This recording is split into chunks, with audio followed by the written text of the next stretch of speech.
السلام عليكم ورحمة الله وبركاته. ازيكم يا حبايبي؟ عاملين ايه؟ يا رب تكونوا بخير وصحة وسلامة. انتوا وحشتوني وحشتوني وحشتوني من اخر فيديو انا نزلته معاكم يا حبايب قلبي. بقيتوا بتوحشوني كتير كتير كتير. انا راجعه لكم فيديو جديد وروتين جديد. بس قبل ما ندخل في الفيديو نصلي على الحبيب المصطفى. اللهم صل وسلم وبارك على سيدنا محمد وعلى اله وصحبه اجمعين. يلا حبايب قلبي نصلي على الحبيب المصطفى ونستغفر الله كتير كتير كتير.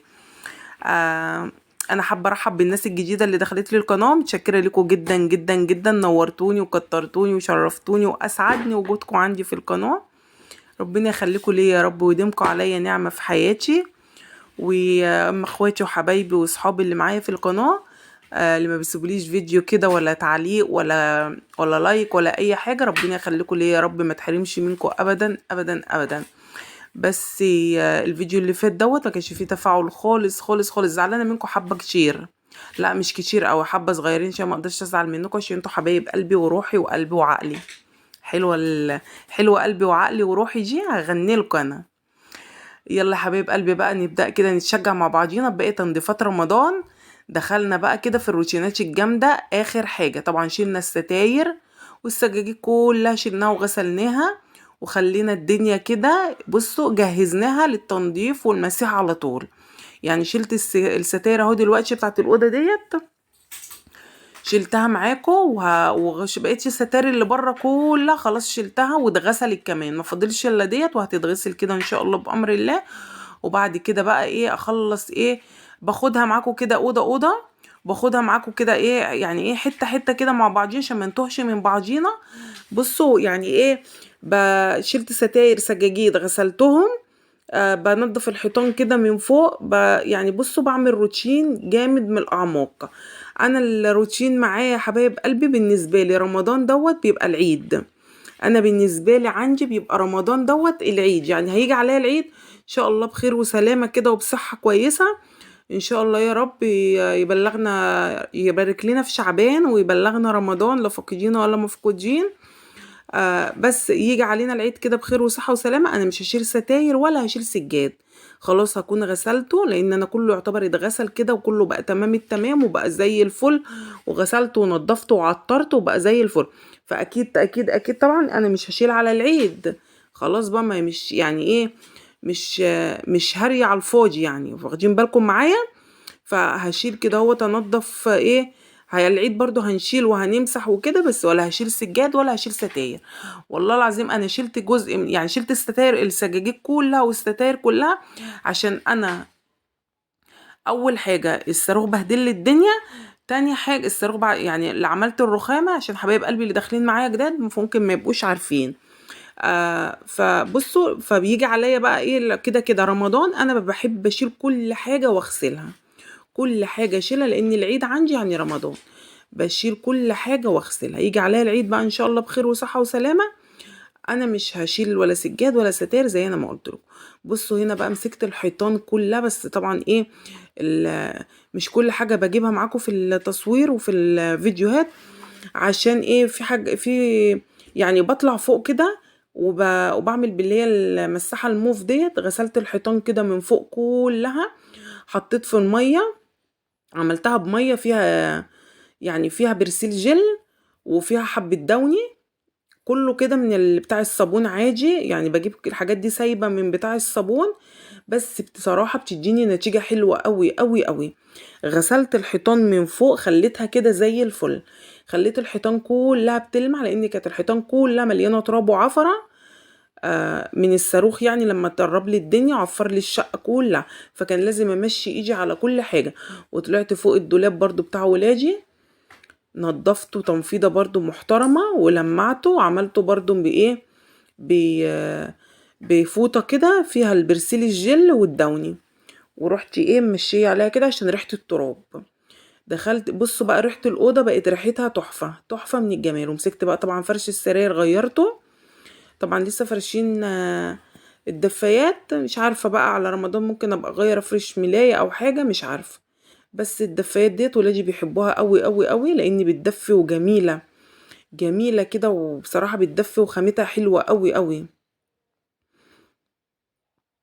اللهم صل وسلم وبارك على سيدنا محمد وعلى آله وصحبه أجمعين.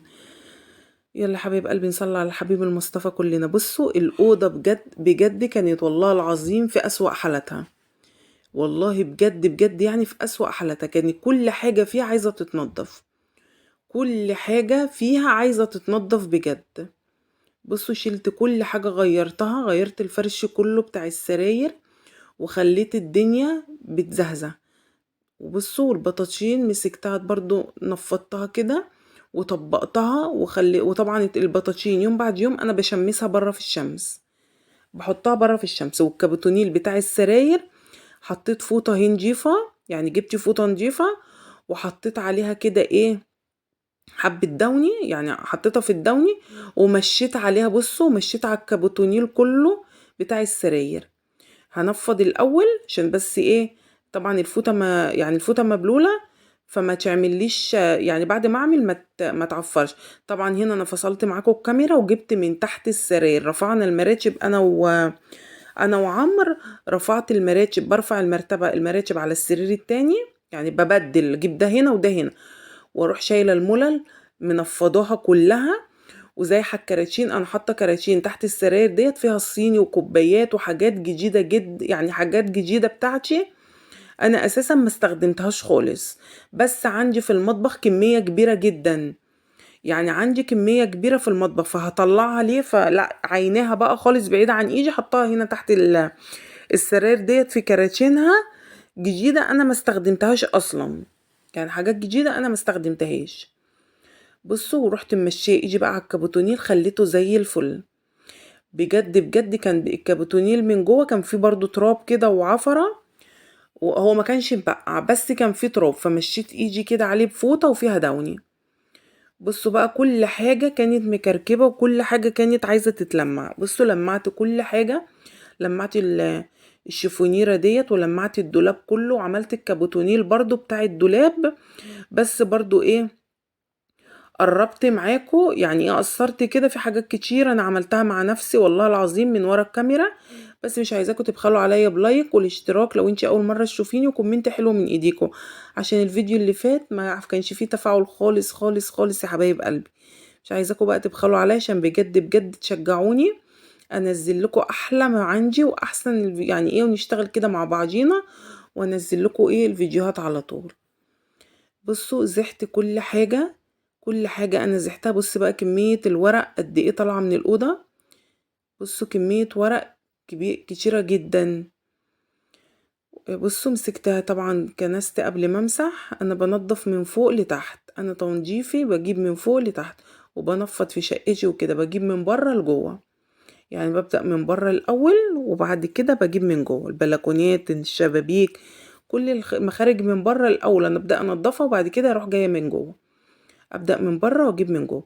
بصوا طبعا انا شلت السراير زي ما بقول لكم ورحت مسحه كل تحتي اللي تحتيها، كل حاجه تحت السراير انا مسحتها ونضفتها وخليتها كده زي الفل، خليتها كده فله وشمعه منوره، فله زي حبايب قلبي الحلوين اللي معايا في القناه، اللي دايما معايا. ربنا يخليكم ليا يا رب، ما تحرم منكم ابدا ابدا ابدا. الناس الجميله اللي ما بتسيبليش فيديو، الناس الجميلة اللي بجد بجد تعليقكم بقعد استناه وبقعد استنظره من كلامكم الجميل وتفاعلكم معايا، قاعدين كده مستنيين انزل الفيديو. ربنا يخليكم ليا يا رب وما تحرم منكم ابدا ابدا ابدا، عشان انتوا بجد اغلى ناس عندي في الدنيا، والله بجد بجد انتوا احسن ناس عندي في الدنيا، عوض ربنا ليا.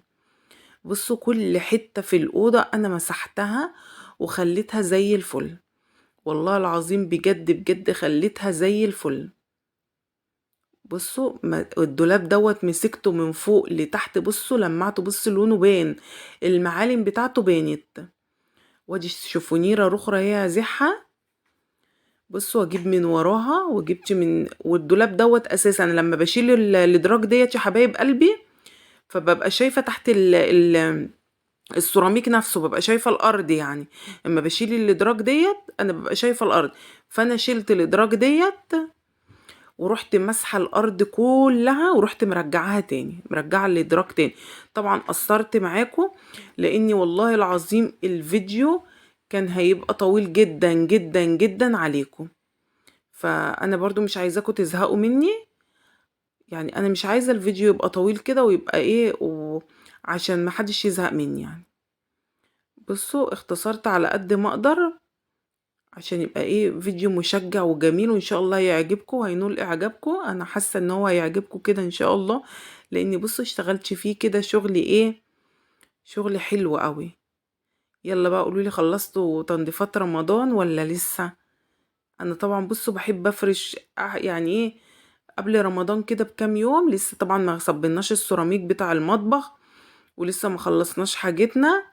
ان شاء الله بامر الله نخلص بقى، ندخل ايه اخلص الشقة معاكم وبعد كده ندخل ايه على المطبخ. انا عملت المرة اللي فاتت الانتريه كله، وعملت السجاجيد معاكم، ودي عملت اوضة الولاء عيالي، ولسه بقى ايه باقي الشقة هعمله معاكم. وبعد كده ايه نخش بقى اخر حاجة المطبخ، اخر مرحلة المطبخ. هنا بقى جيت اركب الرف ده اللي كنت حاطاه على الرخامة. لو حبايب قلبي اللي معايا من الاول يبقوا عارفين اللي كنت حاطاه على الرخامة، فقلت لا خلاص مش هحطه على الرخامة تاني، هخلي الرخامة كده فاضية عشان ايه استغلها يعني.